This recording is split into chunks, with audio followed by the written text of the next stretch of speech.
Salam, peace be upon you. My name is Mohammed Layiq Sediqi, the father of Holophase. Episode 11, Metagrammar. Part 3, What a Phi Sentence Is. Learning to hear reality's three voices. A simple story. Holophase language mantra. Before we begin today, remember the language we are building. There is one field, the holophase. One continuous cyclic order from which all of reality unfolds. When phi begins to change, its first derivatives appear, and with them, the three dimensions show themselves at once. Time as omega, space as k, and motion as v, built from both. Every higher derivative is a finer question about how phi changes, and each one produces three echoes together: a time echo, a space echo, and the motion echo. These echoes combine into the patterns we call fields, particles, bodies, instruments, signals, and worlds. Today we do not study the whole tree. We study one crucial skill that will protect the entire program. What does it mean for something to count as one real sentence of reality? 3 bells and a new kind of city. You wake up to 3 bells, not one bell ringing 3 times. 3 separate bells, each with a different sound, ringing at the same time. One bell is deep and heavy. You feel it in your chest. One bell is sharp and clear. You hear it in your ears. One bell is bright and thin. You feel it inside your head, as if it's ringing behind your eyes. You open the window and look outside. You are in a city you have never seen before. At first it looks normal. Roads, buildings, people, buses, shops. But after a minute, you notice something strange. In this city, nothing is ever described with only one kind of observation. Everything is described in 3 connected ways. When it happens, the timing, the rhythm. Where it happens, the placement, the geometry.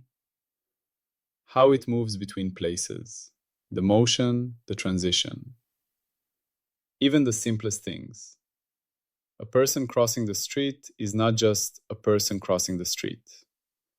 The person has a timing pattern, start, step, pause, step, stop. A spatial path, from one curb to another with exact positions. And a motion style. Speed, smoothness, acceleration. Even the traffic lights do not feel like simple red, yellow, green. They have a clean timing cycle, a spatial layout, and a coordinated flow with cars.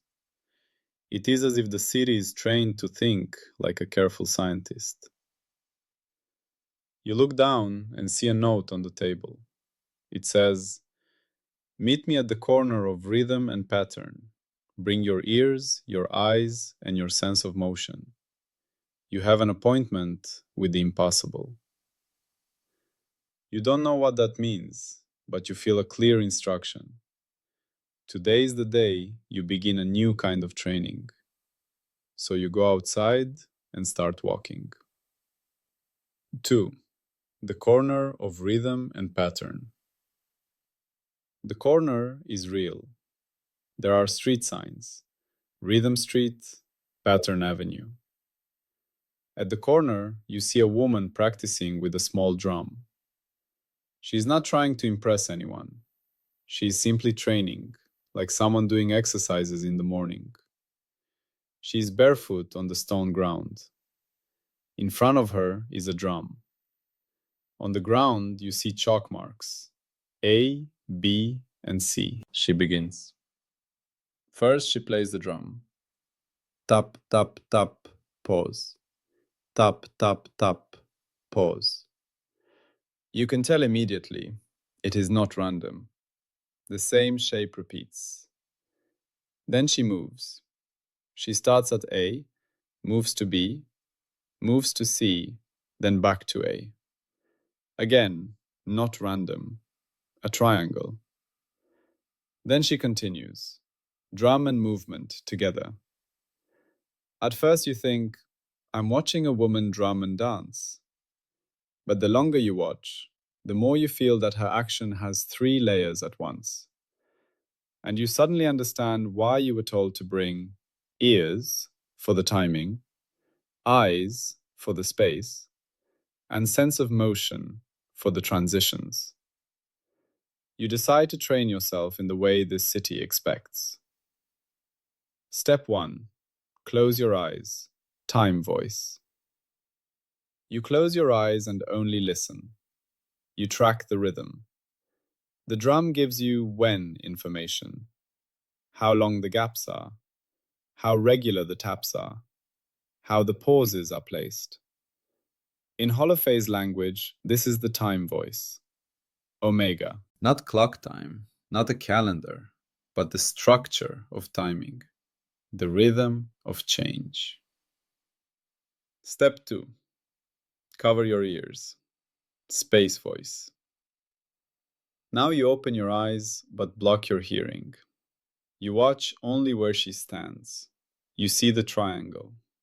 A, B, C, A. You see the distances and angles. In Holophase language, this is the space voice. Not just location, but spatial pattern, arrangement, and geometry. Step 3. Watch the transitions. Motion voice. Now you listen and look together, but focus on something else. How does she go from A to B? How does her speed change? Does she stop? Does she glide? Does she accelerate sharply or smoothly? This is the motion voice. Not just she moved, but the relationship that links timing and position. You watch 5 full cycles. Something important happens in your mind. You stop seeing 3 separate things. You begin to see one thing expressed in 3 connected ways. The rhythm is not just sound anymore. It predicts the movement. The spatial pattern is not just a triangle anymore. It explains the timing. Longer distance, longer transition. Shorter distance, shorter transition. The motion is not just travel. It is the glue that makes time and space agree. And you realize the lesson. A real event is not one voice. A real event is 3 voices that match each other. The woman finishes her practice and stops. She doesn't look at you. She doesn't know you were learning. Then you hear footsteps behind you. A man approaches. He wears a simple gray coat. He carries 3 notebooks in his hands. He looks at you carefully and says, "Welcome. You watched correctly." He holds out the notebooks. Blue notebook, green notebook, red notebook. He says, "Blue is for time observations. Green is for space observations. Red is for motion observations. Your training begins now." Then he adds the sentence that makes your chest tighten. "We have an impossible performance to audit." The theater, a performance that looks perfect. He leads you into a small theater. On the stage, a performer stands in front of 3 boards. He looks excited and proud. He says, "I have invented a new routine, a new pattern, something revolutionary." He points to the first board. Board 1, blue, timing. "I will drum at exactly 2 beats per second, no variation. That means 1 beat every 0.5 seconds. He points to the second board. Board 2, green, space. "I will stand at 3 spots, X, Y, Z. They form a perfect triangle, 3 meters per side." He points to the third board. Board 3, red, motion. "I will move between spots at a constant speed of 1 meter per second. I will never stop."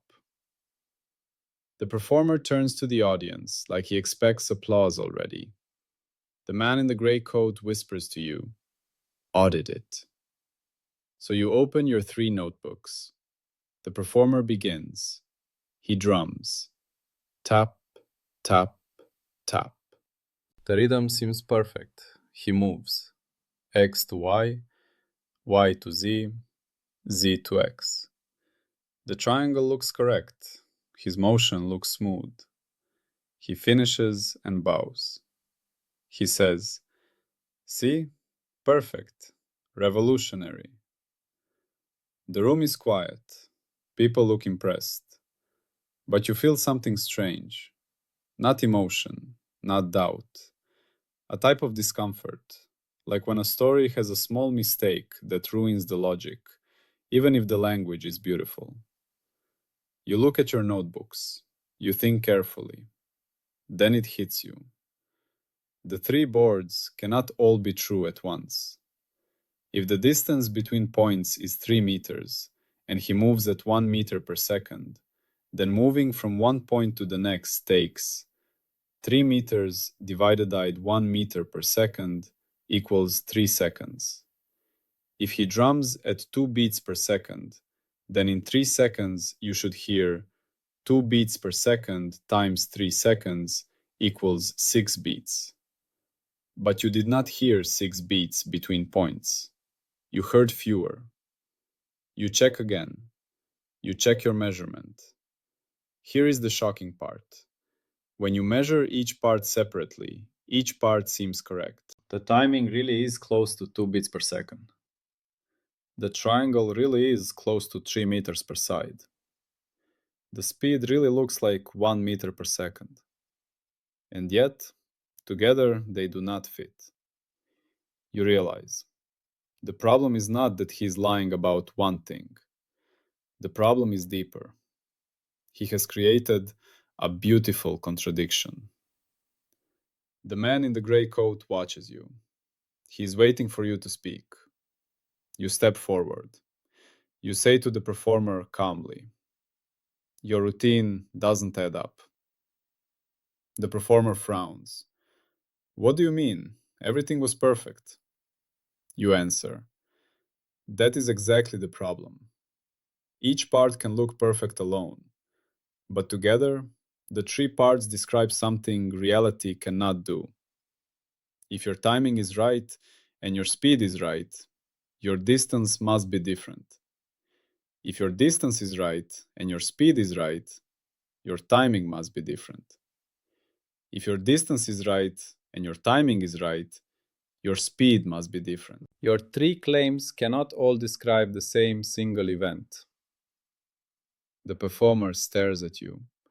Then his face changes. He smiles. "You're the first person who noticed," he says quietly. "I've done this for weeks. People applaud. No one checks coherence." He turns to the man in the gray coat. "I made this routine as a test." The man in the gray coat nods. He turns to you and says, "Welcome to the Coherence Guild. You passed the entrance exam." Number 4. The plain definition. What a fee sentence is. Outside, in a quiet courtyard, the man in the gray coat explains. He does not speak in complicated terms. He speaks in rules. He opens your notebooks. Blue notebook. Time voice. Every event has timing.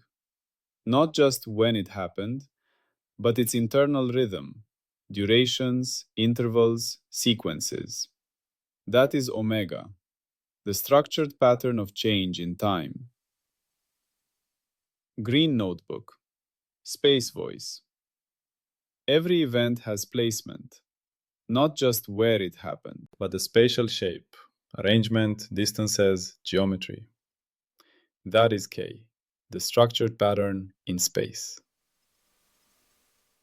Red notebook, motion voice, V. Every event has transition, not just it moved, but how timing and spacing connect: speed, direction change, smoothness. That is V, the bridge between time and space. Then he gives the core definition, the one episode 11 wants to burn into the listener. A V sentence is one event described in three voices, where the three voices agree. If the three voices disagree, then you do not have one coherent event. You have fragments. And the worst mistake science can make is to take fragments and pretend they are one clean story. Why this matters? The great hidden error.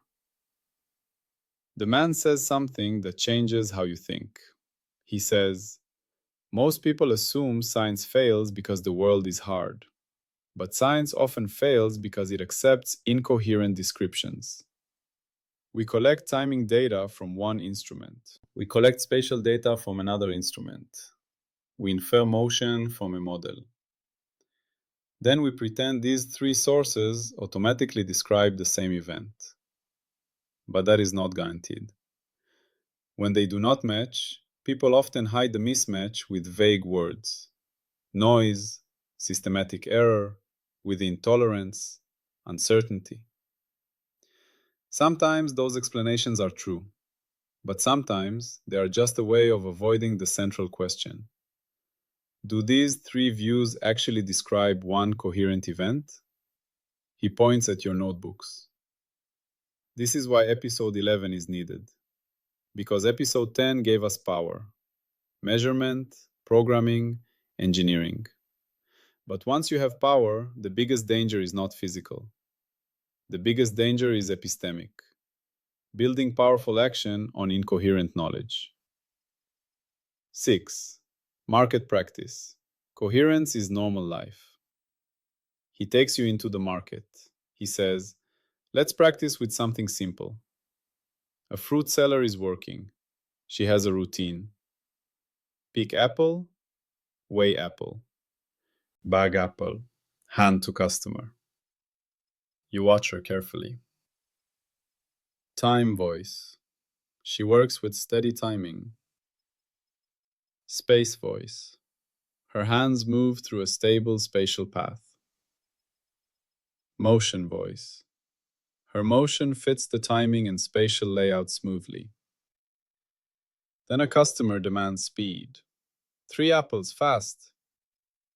She speeds up her time rhythm. But her spatial layout stays the same. She tries to force the motion to keep up. Now her motion becomes uneven. Her hand moves too fast in one part, too slow in another. An apple falls. The man says, it fell for a reason, not because she is stupid, not because she is unlucky.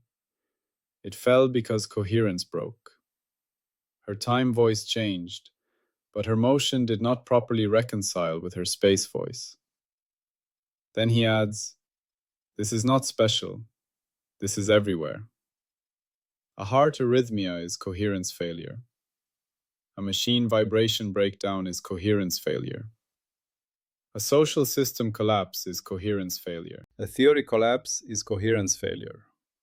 Coherence is the stability condition of organized reality. Energy in the simplest useful way. Accounting for reconciliation. You sit in a cafe. The man wants to give you one more useful idea in the simplest form. He says, let me tell you how to understand energy in a way that fits this lesson. He places 3 sugar packets on the table. He lines them up neatly. He says, when timing, space, and motion align cleanly, the description is easy. Everything fits.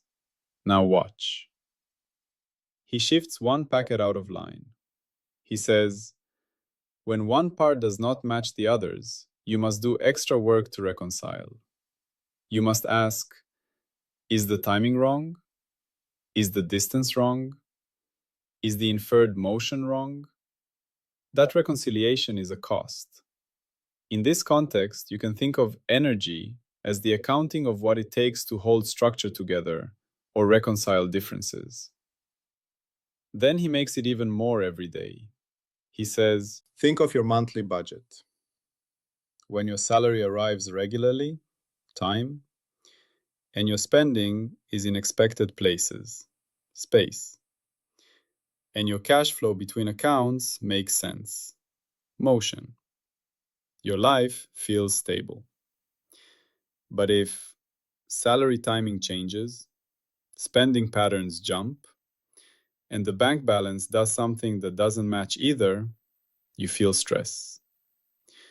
The stress comes from reconciliation, trying to find what is wrong, trying to fix the mismatch.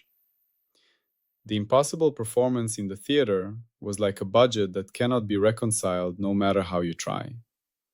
That is why it is impossible.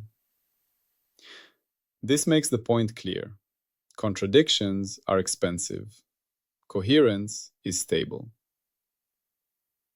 The checkpoint. Reality's first immune system. As evening comes, the man says, "Now you will do your first official work." He takes you to a building called the checkpoint.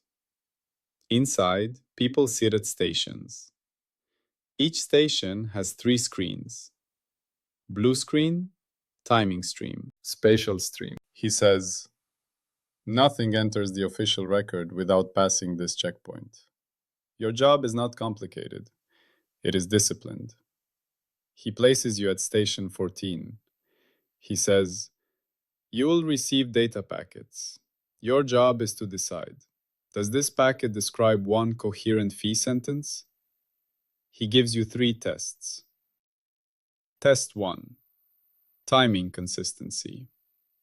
Does the timing stream make sense as one event? No contradictions. No impossible ordering. No sudden jumps without explanation.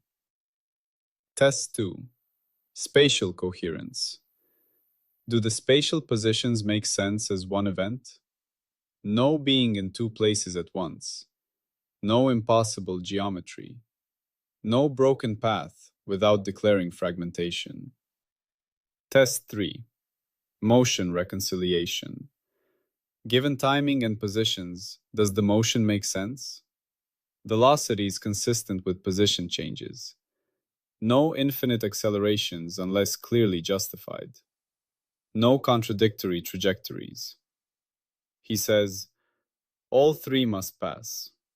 Then he adds, if one fails, we do not panic. We downgrade, we qualify, we investigate. 2 simple cases. Case 001, falling leaf, valid sentence. A packet arrives. Blue, timestamps going forward steadily.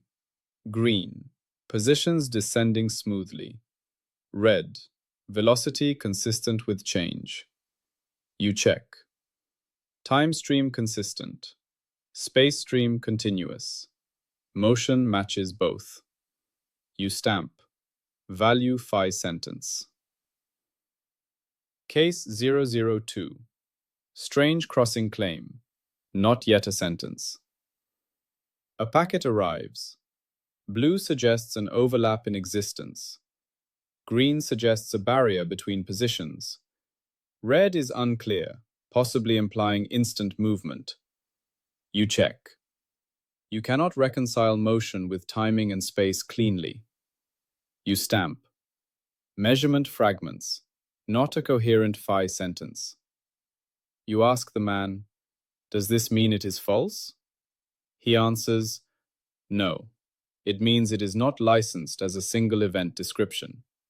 It might be instrument artifact, 2 events mistaken as one, missing model structure, or genuinely new behavior. But until coherence is achieved, it cannot be used as a foundation. This is the firewall logic. Not rejection, not worship, correct classification. 10. The most important result of part 3. As you leave the checkpoint, the man speaks carefully. He says, most people think the hardest part of science is complexity. But there is something simpler and more dangerous: building on incoherent foundations. If you accept fragments as sentences, then anything can be proven by clever storytelling. This checkpoint prevents that. It forces you to be honest before you become powerful. Then he says, from now on, you will hear scientific claims differently. You will always ask, is this one coherent phi sentence? Or is it three fragments forced into one story? He walks you to your lodging. He stops at the door and gives you the final line of part 3. Tomorrow, we move one level deeper.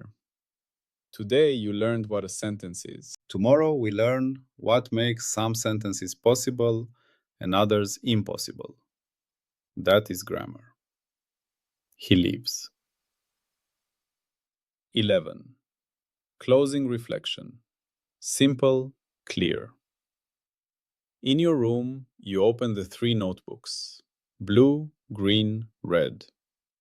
You write the same rule in all 3. Rules do not become real because they are elegant. Rules do not become real because people agree. Rules become real because they survive coherence checks, prediction checks, and falsification tests, again and again, inside licensed windows. Then you write, when a sentence fails coherence, we do not force it. We downgrade it, qualify it, and investigate it. Outside, the 3 bells ring again. This time, you do not hear 3 separate bells. You hear one message: coherence, coherence, coherence. You close your eyes, and you fall asleep with the first real tool of metagrammar in your hands: the ability to tell the difference between a coherent sentence of reality and Salam, and peace be upon you.